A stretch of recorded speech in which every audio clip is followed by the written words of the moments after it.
A finales de los años 70, aproximadamente el 60% de la población mundial estaba bajo gobiernos socialistas de un tipo u otro.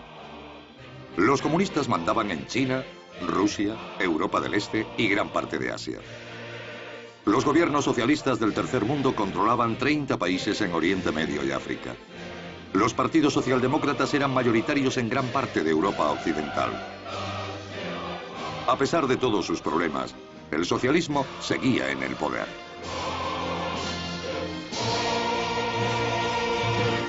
Entonces, inesperadamente, el péndulo empezó a oscilar.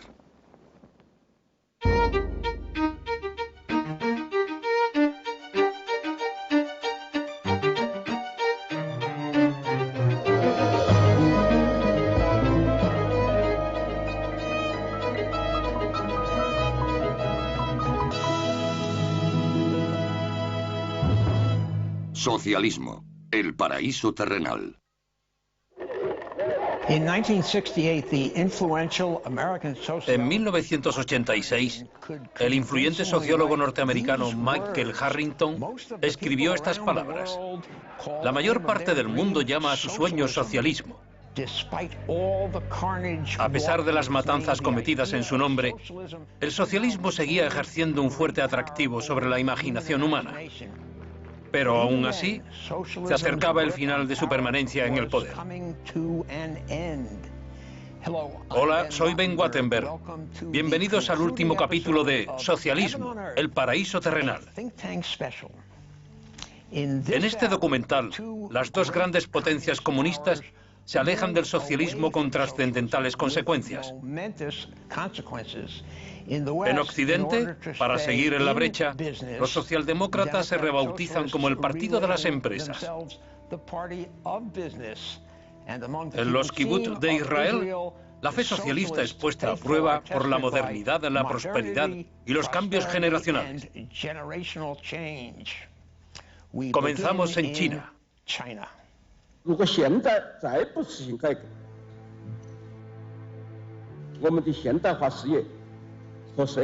En diciembre de 1978, el Partido Comunista Chino se entregaba a la visión de un nuevo líder, Deng Xiaoping. Su plan para la China post-Mao comenzaba con lo que llamó las 4 modernizaciones: de la agricultura, la industria, la tecnología y la defensa. La diferencia con Deng Xiaoping es que él no era ideológico. No creía que pudiera introducir una utopía de la noche a la mañana, como pensó Mao. Se dio cuenta de que para llevar cambios a China había que hacer profundas reformas económicas. Al mundo socialdemócrata también le esperaban cambios. En la primavera siguiente, Margaret Thatcher se convertía en la primera mujer en el cargo de primer ministro de Gran Bretaña. El punto clave de su campaña, la promesa de invertir el legado de Clement Attlee. Comenzó privatizando muchas de las industrias nacionalizadas. La elección de la señora Thatcher en 1979 fue un símbolo de los primeros triunfos de la revolución capitalista. Un año después, Ronald Reagan llegó a la Casa Blanca. Poco después de aquello, los regímenes socialistas de Francia y España dieron un giro a la derecha. Aunque sería excesivo ver la elección de Margaret Thatcher como el principio del fin, fue un primer aldabonazo de lo que estaba por venir. What I'm describing now is a plan and a hope for the long term. The march of freedom and democracy, which will leave Marxism, Leninism on the ash heap of history as it has left other tyrannies which stifle the freedom and muzzle the self-expression of the people. La ascensión al poder de Ronald Reagan ocurrió al mismo tiempo que un giro a la derecha en otras sociedades. Todas tenían en común la visión de que no había que dar por sentado el poder soviético. El aparentemente inquebrantable edificio de la URSS y sus dominios en Europa del Este. Su supervivencia no era algo dado. ¿Por qué asumir que iban a ser siempre nuestros rivales? ¿Por qué no intentar ofrecerles algo? Mientras Reagan asumía el cargo, en el Imperio Soviético empezaba a haber signos de tensión. En el verano de 1980, los obreros polacos desafiaron al gobierno comunista, yendo a la huelga en los astilleros Lenin de Gdansk. La huelga se convirtió en un sindicato independiente comprometido con la democracia. Solidaridad. Pronto contaría entre sus miembros con 1 de cada 4 polacos. La llegada de Solidaridad fue uno de los factores más importantes que contribuyó al colapso del comunismo. El hecho de que existiera un sindicato independiente en un estado obrero en el que los trabajadores eran supuestamente felices, demostraba que no eran tan felices y que el cambio era posible. Sin duda, fue una gran inspiración para los movimientos disidentes del bloque.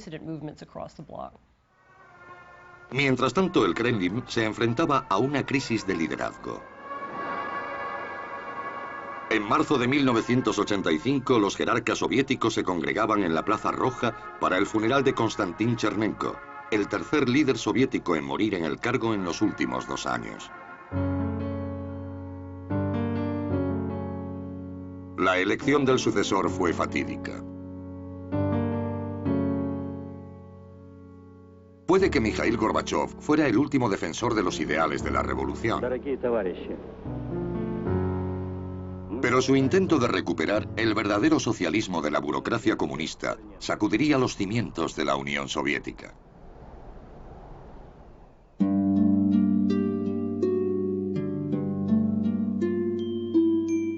Mikhail Sergeyevich Gorbachev creció en los años 30. Fue un periodo conocido como el Gran Terror.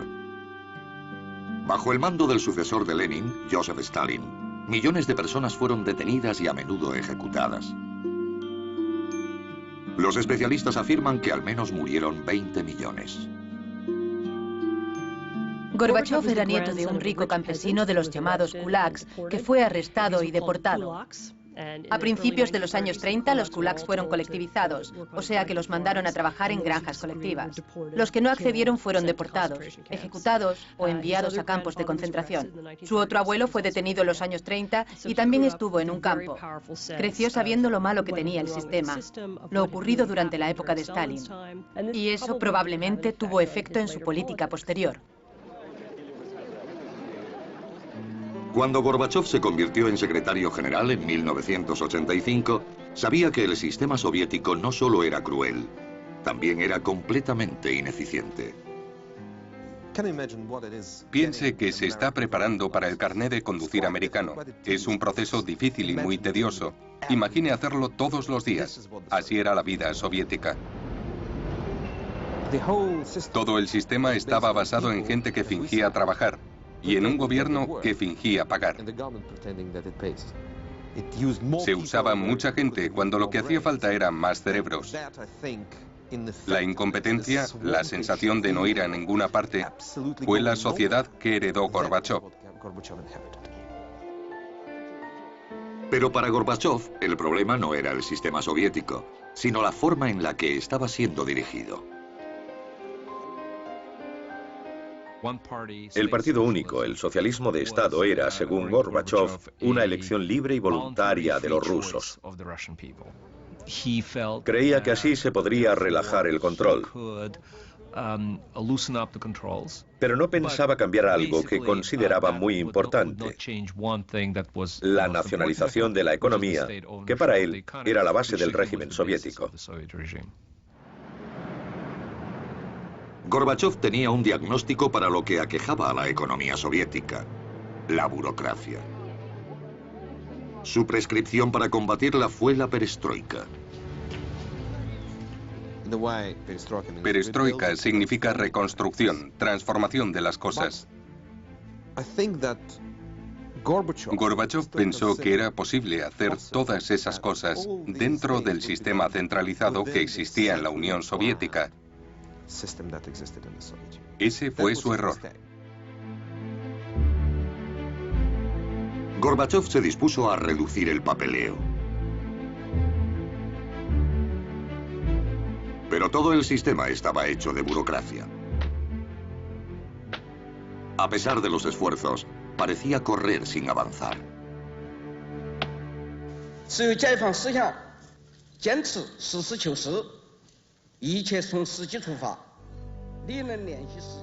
Mientras Gorbachov luchaba por abrir un camino al verdadero socialismo en la Unión Soviética, la idea socialista se redefinía en China. Deng Xiaoping afirmó que sus reformas estaban creando socialismo con características chinas. Muchos observadores pensaron que se parecía más al capitalismo. Fuera lo que fuese, estaba cambiando la faz de China. El país acababa de salir de uno de los periodos más devastadores de su historia.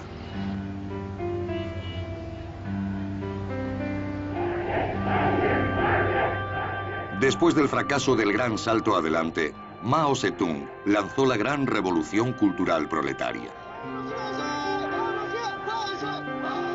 El objetivo era limpiar el país del capitalismo y la influencia burguesa. Pero la nueva revolución de Mao perdió pronto el control. En la siguiente década, 100 millones de ciudadanos chinos fueron perseguidos, incluidos dirigentes del Partido Comunista.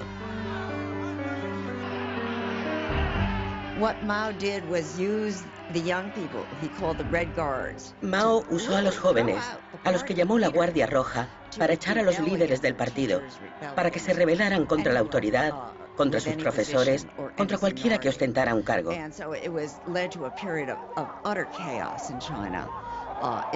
Eso desembocó en un periodo de caos económico y político. Ese caos desmoralizó a la población.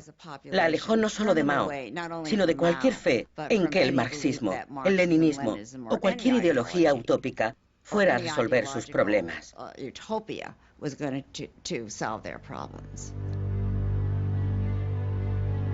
Deng había estado con el movimiento comunista desde el principio y fue uno de los consejeros más cercanos a Mao.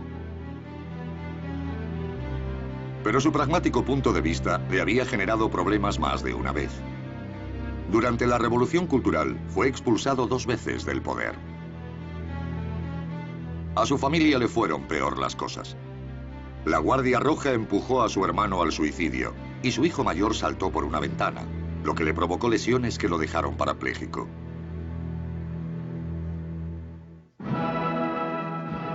Pero la suerte de Deng estaba a punto de cambiar. La muerte de Mao en 1976 dio lugar a una feroz lucha por el poder que terminó ganando Deng. Cuando murió Mao, Deng era el líder de mayor rango que quedaba. Varios murieron durante la Revolución Cultural.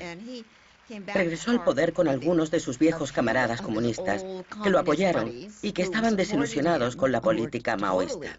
Estaban abiertos a todo. No sabían lo que querían hacer. De hecho, el eslogan que usaron fue: "Tenemos que sentir las piedras mientras cruzamos el río para llegar al otro lado". En 1978, 18 familias de la provincia china de Anhui hacían un pacto secreto. Dividían su granja colectiva en parcelas individuales. Trabajarían de forma independiente y cada familia podría quedarse con los beneficios que obtuviera. Si alguno era detenido, los otros prometían encargarse de los hijos. Cuando Deng se enteró por uno de sus colegas, gobernador de la provincia de Anhui, dijo: "No los detengáis, veamos cómo funciona". Y cuando este gobernador informó de que los ingresos estaban aumentando y las cosechas se habían duplicado, Deng dijo: "Ese es el camino a seguir". A principios de los 80, inició esa misma política en todo el país. Las comunas fueron descolectivizadas. Deng Xiaoping tenía un dicho que enfurecía a Mao: "No importa si el gato es blanco o negro, mientras caza ratones".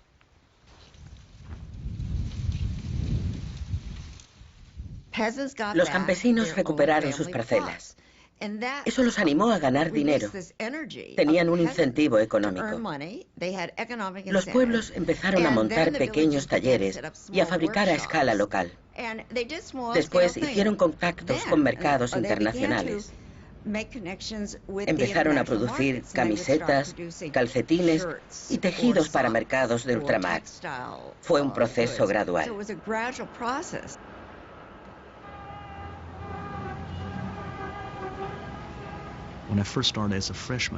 En mi primer año en la universidad en 1978, las comidas no tenían suficiente carne. En mi segundo año, las cosas empezaron a cambiar espectacularmente. Había comida en abundancia, gran variedad de verduras y carne. Se estaba desarrollando un cambio espectacular y todos sabíamos que era debido a la reforma.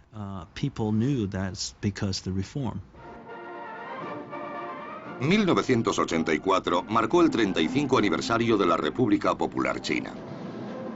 Según el Banco Mundial, el crecimiento de su economía había alcanzado el 10% anual. Permanecería así durante más de una década. Pero seguía siendo un país comunista.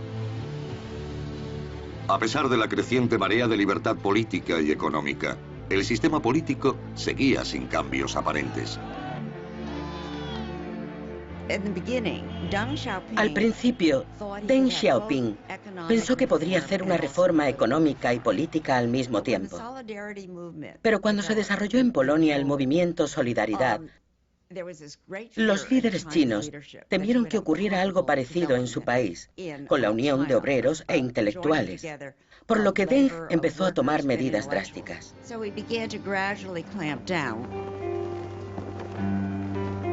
El 15 de mayo de 1989, el secretario general soviético Mikhail Gorbachev subía a un avión con destino a Pekín.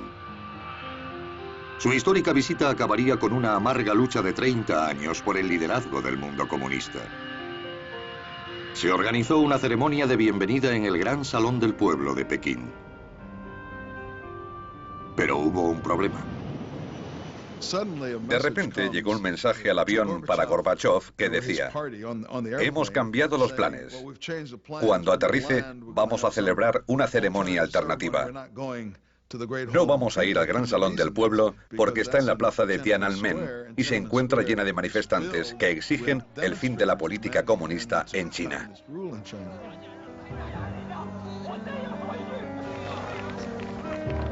El tercer día de la visita de Gorbachev, 1 millón de personas ocupaba la plaza y las zonas circundantes.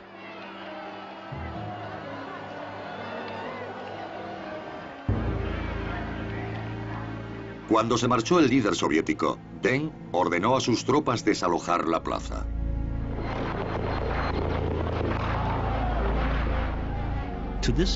A día de hoy, seguimos sin saber el número exacto de personas que murieron en la masacre. Algunos dicen que fueron cientos, otros que miles. Probablemente sea un número intermedio. Aunque Deng había paralizado las reformas políticas en China, pronto ordenó la reanudación de las reformas económicas. En 1993, el Congreso Nacional del Pueblo incorporó a la Constitución la expresión «economía socialista de mercado». Pero el Partido Comunista seguía ostentando el poder. Deng es una figura compleja. Su importancia en la historia será examinada una y otra vez a lo largo de los años. Su objetivo final no era acabar con el Partido Comunista Chino. La reforma china iba a mantener la estabilidad, pero sin cambiar fundamentalmente el sistema político.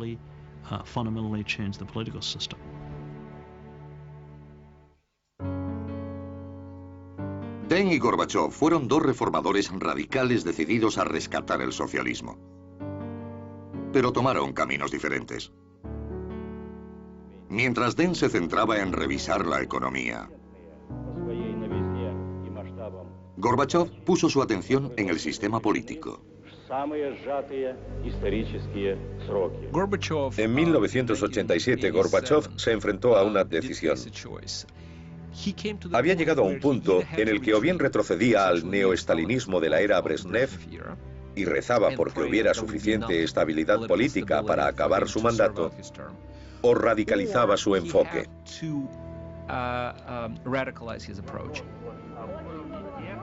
Nadie sabía a principios de 1987 que aquello desembocaría en una revolución. Se había cerrado el círculo. Lenin había revisado a Marx, quien creyó que el proletariado era socialista y que haría una revolución. Lenin hizo una política basada en la ausencia de confianza. Y ahora Gorbachov se alejaba completamente de Lenin y decía que había que confiar en la gente. De otro modo, no habría socialismo ni régimen soviético.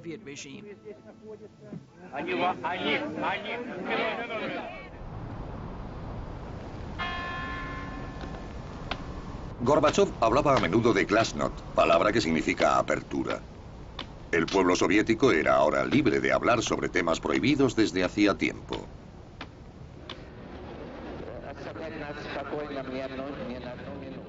Por todos lados se hablaba de los crímenes de Joseph Stalin. Pero la glasnost no se detuvo ahí.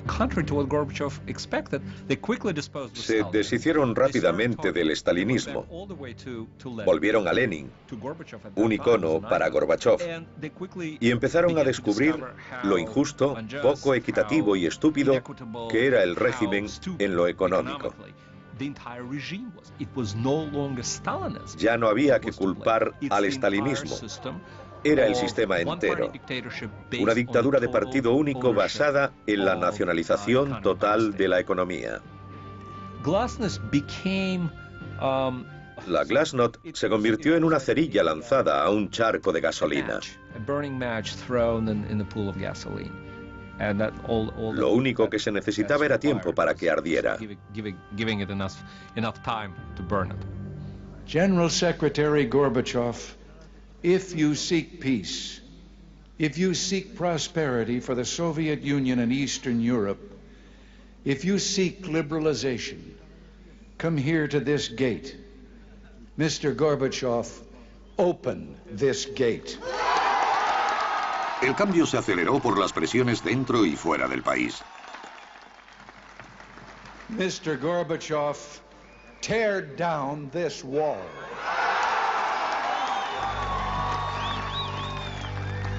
En marzo de 1989, la Unión Soviética celebró las primeras elecciones parlamentarias libres de su historia. Desaparecieron muchos peces gordos del Partido Comunista.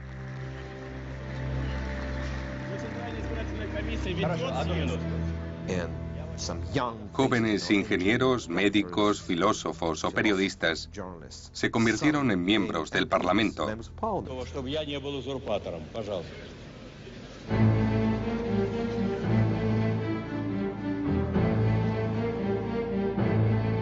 Pero 1989 no había hecho más que empezar.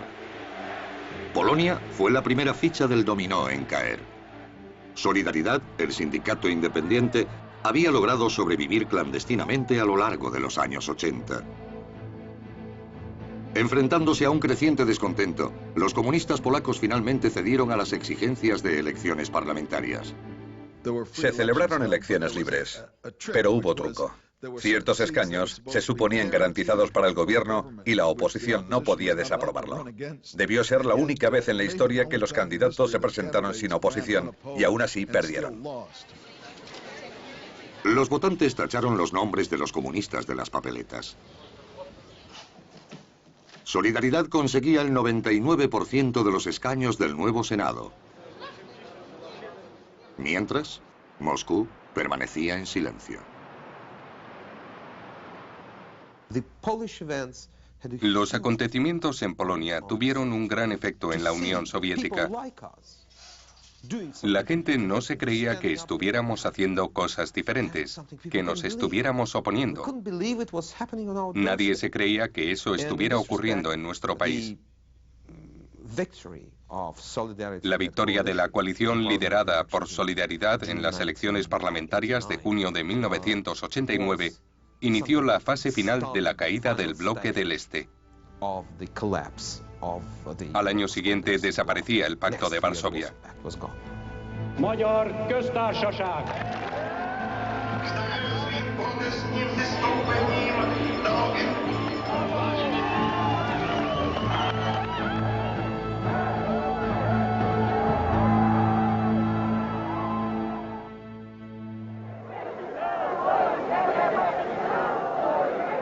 Muchas de las repúblicas soviéticas empezaron a reivindicar su independencia, mientras Gorbachov trataba de sentar las bases de una unión postsoviética de estados soberanos.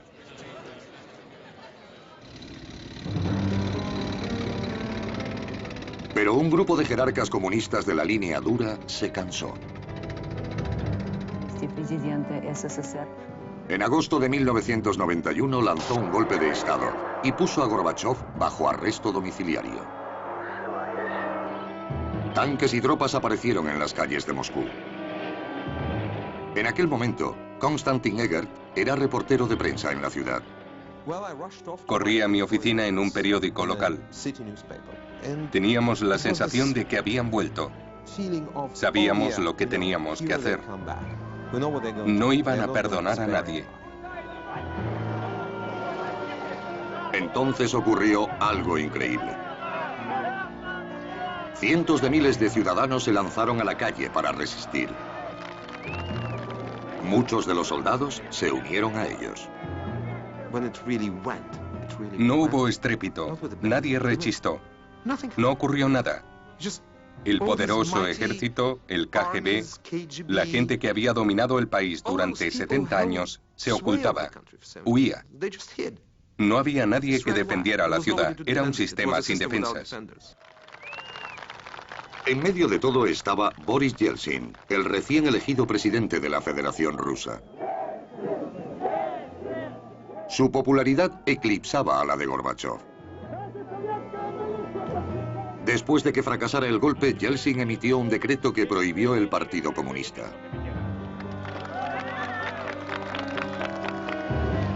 En los meses siguientes, las repúblicas rusas, una a una, aprobaron declarar su independencia.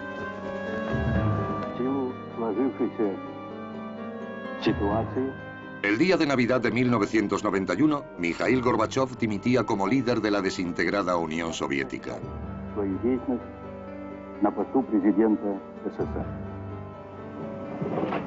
El otrora temido poder comunista ya no existía.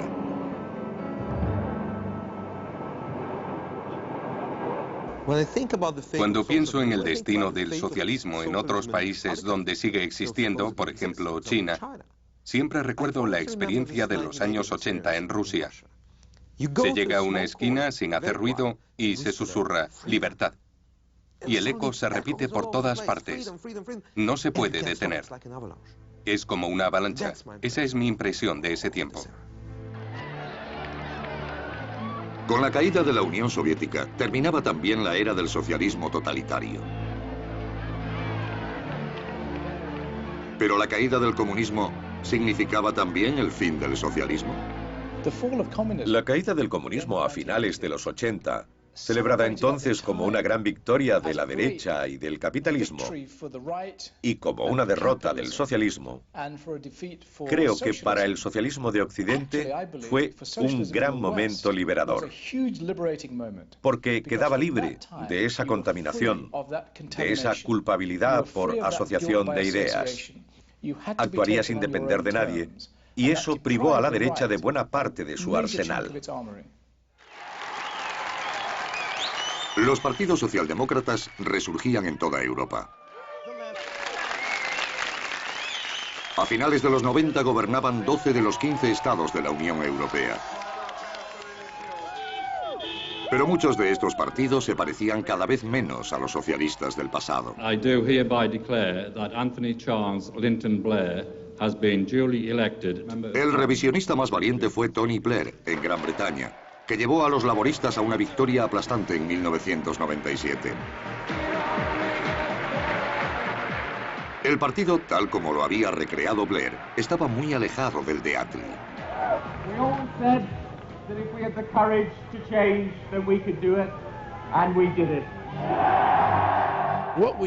Buscábamos por encima de todo regresar al gobierno.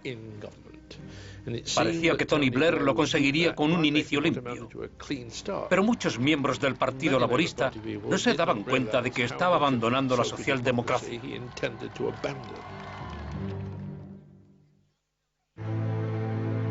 Tony Blair nació en Edimburgo, Escocia, y pasó la mayor parte de su infancia en el norte de Inglaterra.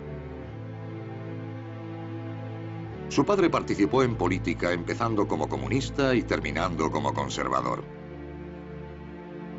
Líder de un grupo musical llamado The Ugly Rumors, Tony llegó a la política en sus últimos años de universidad. Era un rebelde, pero un rebelde prudente. También tenía una vertiente mucho más tranquila. Se había confirmado cristiano en la Universidad de Oxford. Tenía fe en la justicia social y en los valores de la política de izquierdas. Blair ganó su primer escaño parlamentario en 1983. Solo tenía 30 años. Pero se resistía a la marea nacional.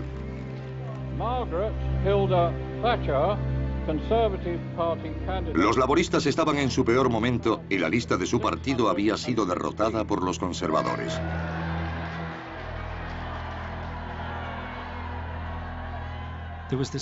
Se tenía la sensación de que se habían intentado todas las tradiciones que habían conformado el Partido Laborista, pero habían fracasado.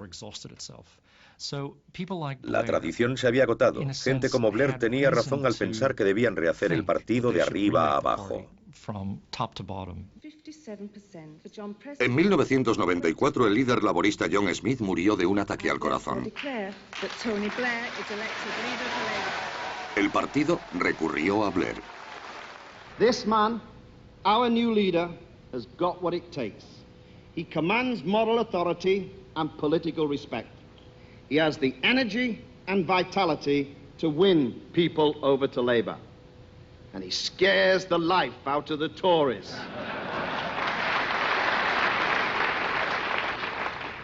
And me.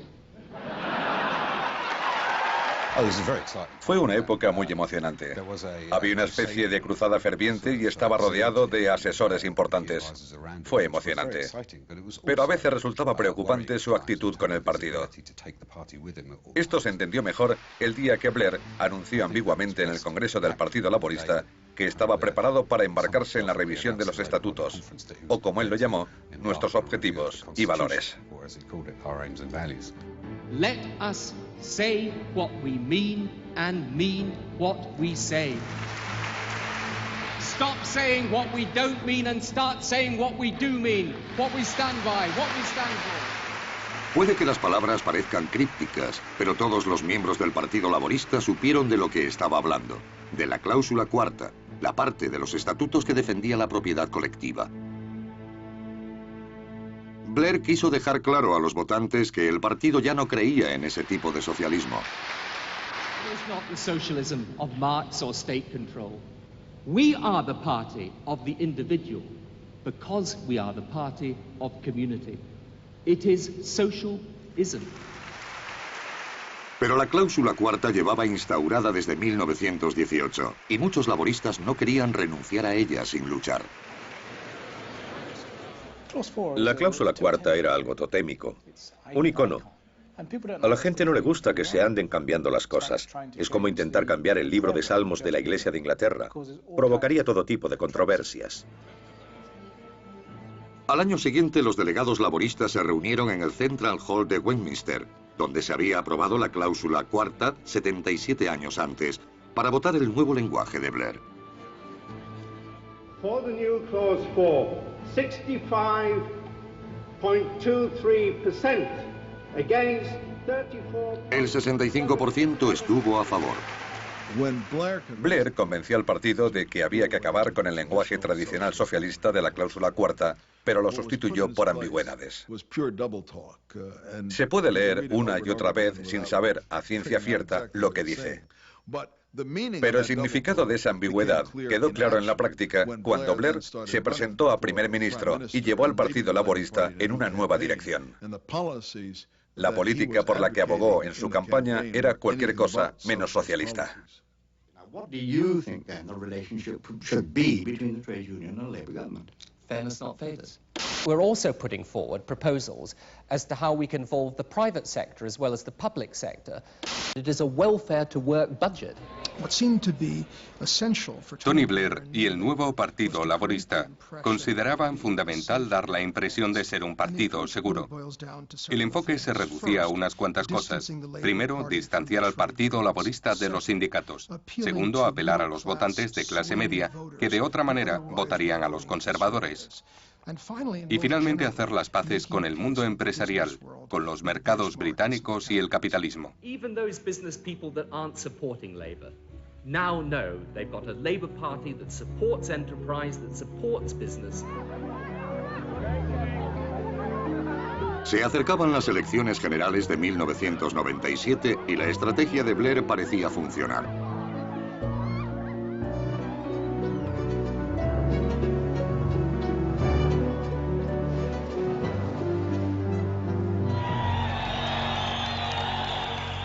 La noche del 2 de mayo de 1997, al acabar el recuento de los votos, los laboristas habían obtenido el mayor triunfo de su historia, superando incluso la victoria récord de Attlee en 1945. All over this country, there were people that were crying out for a sensible, mainstream, moderate alternative to the Conservative Party. Today, enough of talking. It is time now to do. Thank you. Blair fue reelegido en 2001. Pero su política hizo que muchos dudaran si el Partido Laborista era realmente socialista. El Partido Laborista es un partido socialista. El único problema es que no estamos seguros de lo que es el socialismo. Lo es en el sentido de que apoya una concepción de sociedad, de comunidad y de gente que tiene obligaciones y que defiende lo que para mí es la clave: que todo el mundo, dentro de la sociedad, tenga acceso a lo que la sociedad puede ofrecerle. Esa es la idea. Todos nuestros programas giran en torno a esa idea central. El primer ministro diría que el nuevo laborismo era una redefinición del socialismo. Yo creo que es un rechazo del socialismo. En la política de este partido tenían que cambiar cosas para satisfacer las demandas del mundo moderno, pero deberían haber seguido fieles a los principios básicos e intentar aplicarlos al mundo moderno. El primer ministro ha abandonado esos principios.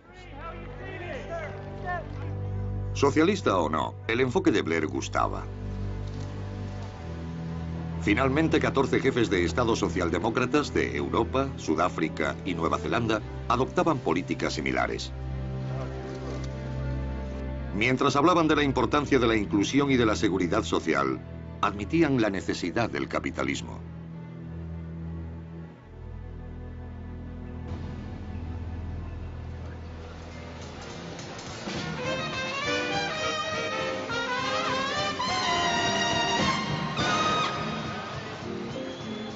El triunfo de la libre empresa fue el tema central del primer baile anual capitalista de Bruselas.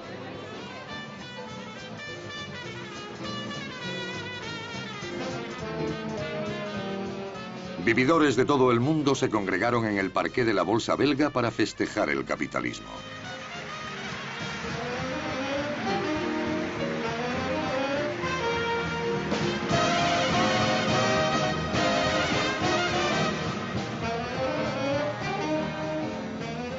El día antes del baile, algunos se reunieron para ver el futuro del socialismo. Ladies and gentlemen, comrades. Oh no, sorry, you're the wrong audience for that. La conclusión no fue otra que un obituario. Socialism will not die, but it will surely change into something else. And I would argue that today socialism, after the failed experiment of the Soviet Union, has gone back to some of its 19th century features as an anti-establishment.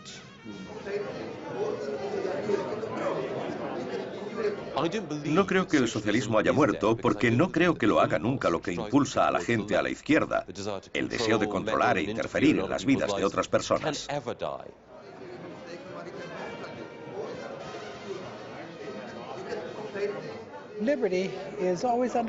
La libertad está amenazada y el socialismo es una de esas amenazas.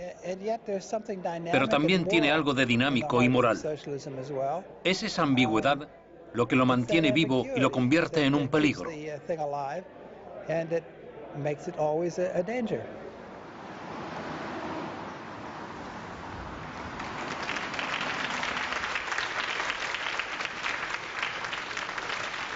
En la 21ª Conferencia Anual de Estudios Socialistas en Nueva York, prevaleció un punto de vista muy diferente. We think that the break of the Soviet Union and the fall of the wall affected all the left. Social Democrats, because they lose some reference to build some model of regulation. You don't go from what you've got to what you desire like that. You have to win a series of changes.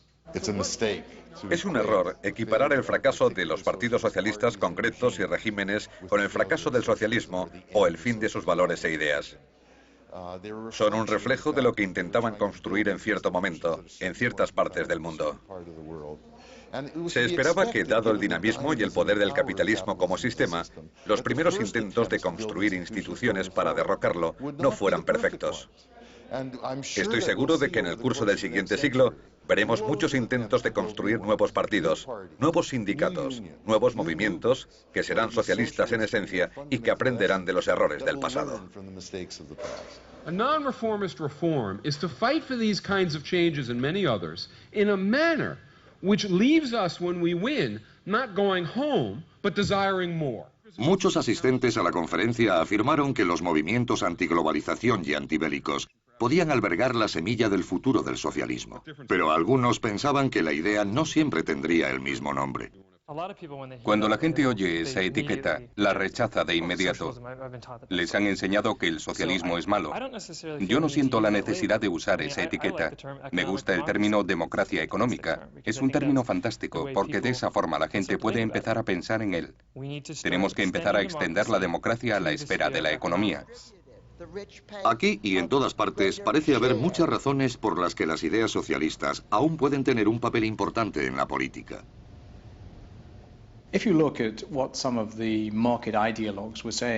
Cuando cayó el muro, los bailes de victoria de algunos ideólogos del mercado eran tan exagerados que me recordaban a los antiguos marxistas que creían haber descifrado el secreto de la historia.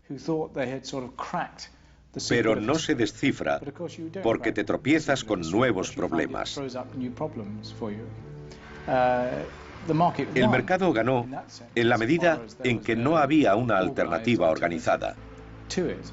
Pero no ganó en cuanto a que siguen teniendo que elegir entre una economía de mercado o una sociedad de mercado.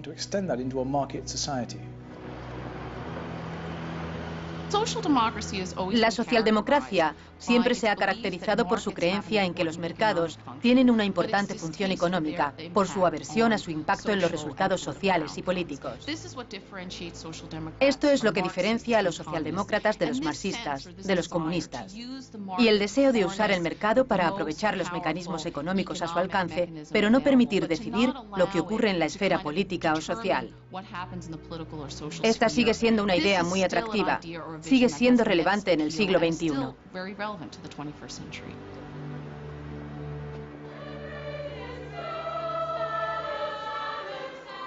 Comienza el nuevo siglo. Los partidos socialdemócratas gobiernan en casi toda Europa. Pero las políticas no ofrecen nada parecido a los sueños de sus antepasados socialistas.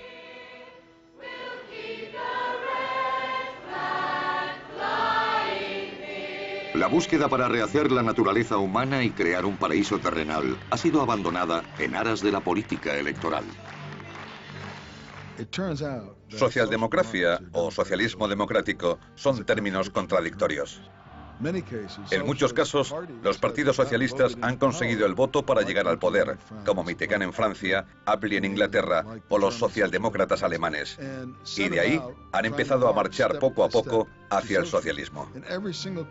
En todos los casos, después de un cierto número de años, han dado marcha atrás. De todos los partidos socialistas que ha habido en países de todo el mundo, no ha habido ningún caso en que el electorado libre haya querido continuar la marcha hacia el socialismo. Siempre han dado unos cuantos pasos adelante y después han vuelto atrás.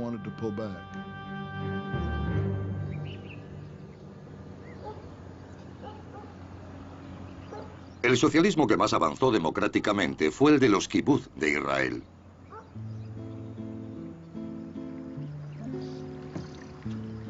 Durante años se habían ido alejando poco a poco del estilo de vida comunal. Pero mantenían los principios socialistas básicos. Los miembros contribuían con lo que podían y el kibutz satisfacía sus necesidades. Ahora comunidades como Ginosar han sufrido una transformación tan completa que muchos dudan si pueden seguir llamándose kibutz.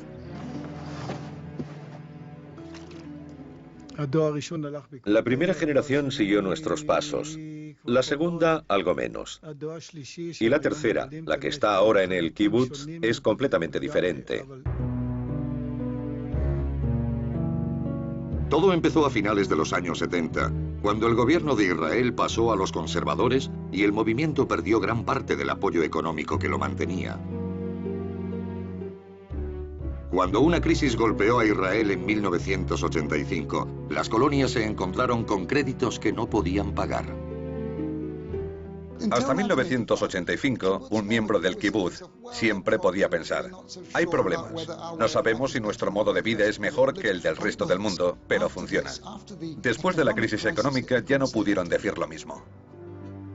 A finales de los 70 y principios de los 80, los primeros niños nacidos en los kibutz habían crecido y tenían hijos y nietos.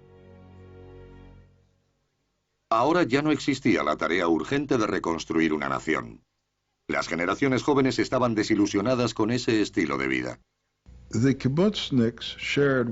El movimiento compartía con otros socialistas la idea de que la gente era producto de su socialización. Si se educaba a esa gente en un sistema de justicia plena, se podría crear un hombre nuevo. Una persona carente del individualismo egoísta que pensaría y viviría para el bienestar del grupo como un todo. Pero terminó siendo todo lo contrario. Los niños del kibutz se convirtieron en individuos inteligentes, con carácter, emprendedores, trabajadores y constructivos.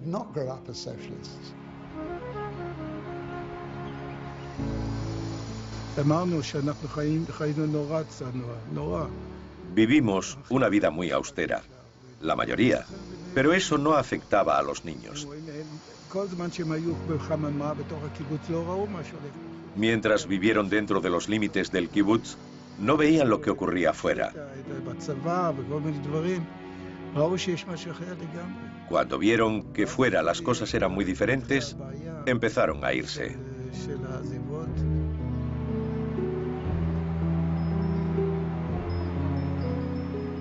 La hija de Moshe Abes, Noah, fue una de las que abandonó.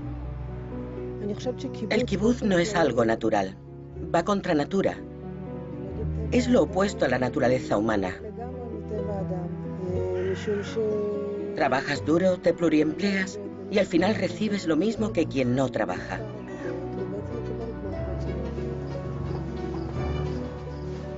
Para mantener a los buenos trabajadores, Ginosar y otros kibutz empezaron a pagar salarios, basándose no en las necesidades, sino en el valor de mercado. Empezaron a contratar mano de obra extranjera para los trabajos peor remunerados. Trajeron asesores del exterior que decidían el salario mensual del jardinero, el salario del profesor de escuela, de las cuidadoras del jardín de infancia. Todo el mundo tenía su salario. Ese fue el cambio crucial en el kibutz, cuando los miembros dejaron de recibir lo mismo. Cuando el principio de todos según su capacidad a todos según sus necesidades cambió y la gente recibió lo que realmente merecía.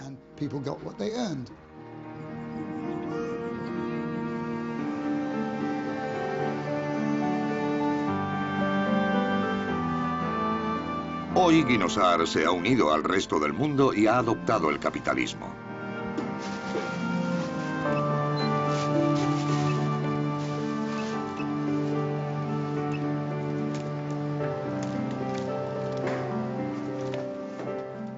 Como las 3/4 partes de los kibutz, trabaja para transformar la propiedad comunal en individual.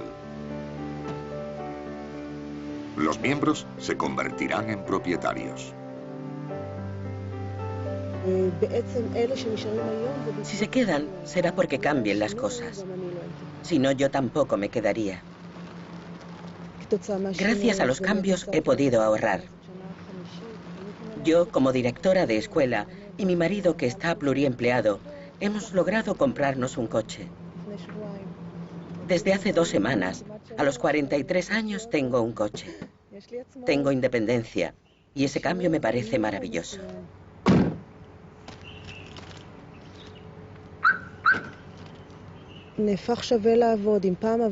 Ahora merece la pena trabajar. En el pasado trabajamos por los valores, pero ahora hay valores nuevos. Todos somos seres humanos y el valor supremo es el dinero, y la calidad de vida, y la promesa a nuestros hijos de que recibirán algo. Todos estos cambios han hecho que muchos se pregunten si los kibutz se convertirán poco a poco en barrios con una herencia socialista.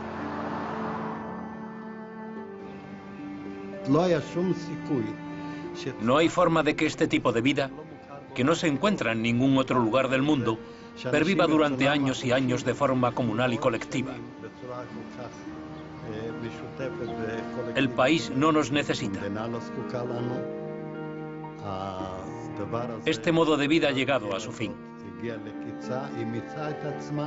Se ha agotado. El kibutz ha llegado a su fin.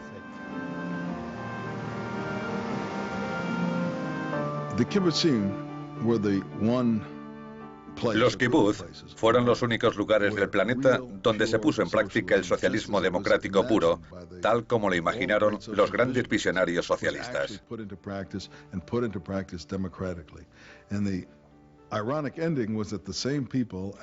El irónico fin fue que después de unos años, la misma gente votó democráticamente alejarse del socialismo y organizarse de otro modo. Esto es la prueba final de que el socialismo, no el impuesto como en China o Rusia, sino el adoptado voluntariamente por la sociedad, es simplemente algo imposible. La gente no estaría satisfecha viviendo así. Como pueden imaginar, yo no soy socialista, aunque aplaudo algunas de las reformas que han hecho. Pero mientras pienso en el socialismo, mis pensamientos siguen regresando a Norteamérica. Al mismo tiempo que la doctrina socialista empezaba a tomar forma en el continente europeo, un grupo de antiguos colonos británicos también imaginaba una nueva sociedad. Pero tenían en mente algo diferente. Los fundadores de Norteamérica adaptaron el sistema a la gente tal como es, no como debería ser en un mundo ideal en el futuro. Y ese sistema ha visto el ascenso del socialismo y ahora su declive. El capitalismo democrático no es perfecto, pero funciona mejor que otros sistemas conocidos. Para los que quieren mejorar el mundo, es algo a tener en cuenta. Gracias por su atención. Soy Ben Wattenberg.